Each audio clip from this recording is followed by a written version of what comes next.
এভাবে এভাবে কেটে নেব। আমার ভিডিওটা যদি ভালো লেগে থাকে অবশ্যই লাইক কমেন্ট শেয়ার করে দেবেন। আল্লাহ হাফেজ।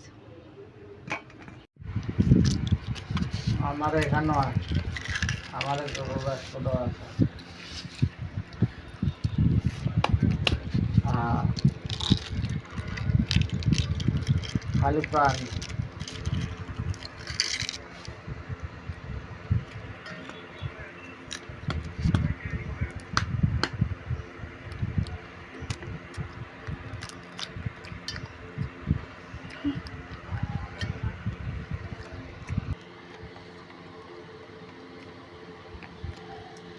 একটু হলুদের গুঁড়ো,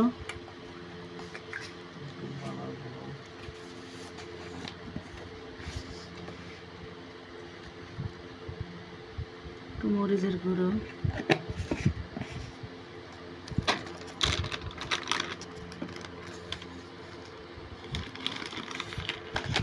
লবণ দিয়ে ডিমগুলো ফেটে নিচ্ছি।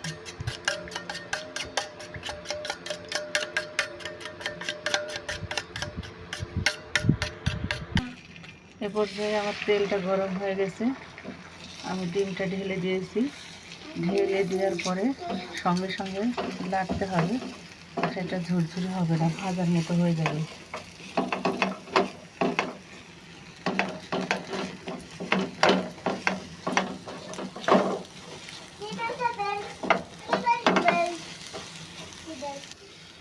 এভাবে ঝুরঝুরি করে ভেজে নিতে হবে। আমার ভাজাটা হয়ে গেছে, এখন আমি এটা একটা পাত্রের মধ্যে উঠিয়ে নেব। আমার ডোটা হয়ে গেছে।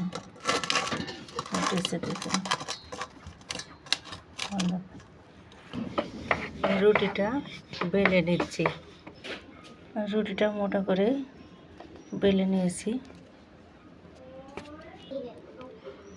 এর উপরে আমি ডিমের পুরগুলো দিয়ে দিচ্ছি।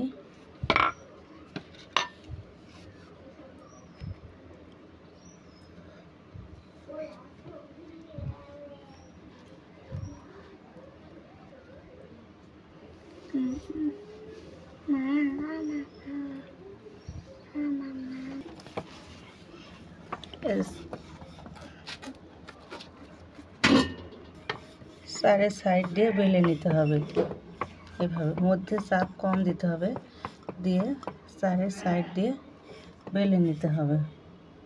এটা বেশি বড় হবে না, এটা এরকমই থাকবে।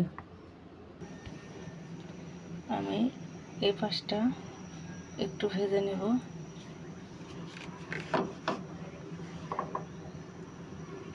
এই পাশটা একটু ভেজে নেব। এরকম কত সুন্দর কালার হয়েছে। আসসালামু আলাইকুম বন্ধুরা, আপনারা সবাই কেমন আছেন? নিশ্চয়ই ভালো আছেন। আমিও আলহামদুলিল্লাহ ভালো আছি। আজকে আমি ডিম দিয়ে পরোটা তৈরি করে দেখাবো। আমি এখানে 2 কাপ পরিমাণ ময়দা নিয়ে নিয়েছি। ময়দার মধ্যে 1 কাপ পরিমাণ সয়াবিন তেল দিয়ে দিব।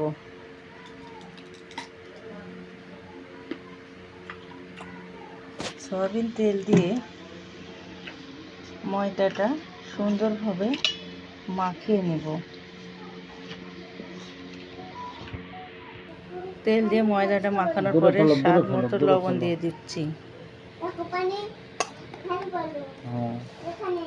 দেওয়ার পরে 1 চামচ পরিমাণ বেকিং পাউডার দিয়ে দিচ্ছি। লবণ এবং বেকিং পাউডারটা সুন্দরভাবে ময়দার সাথে মিশিয়ে নেব। তারপরে নর্মাল পানি দিয়ে আমরা ডোটা তৈরি করে নেব।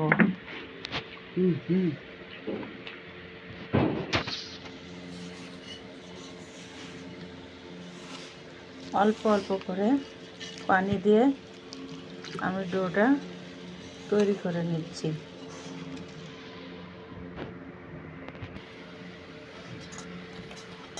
ডোটা তৈরি হয়ে গেছে।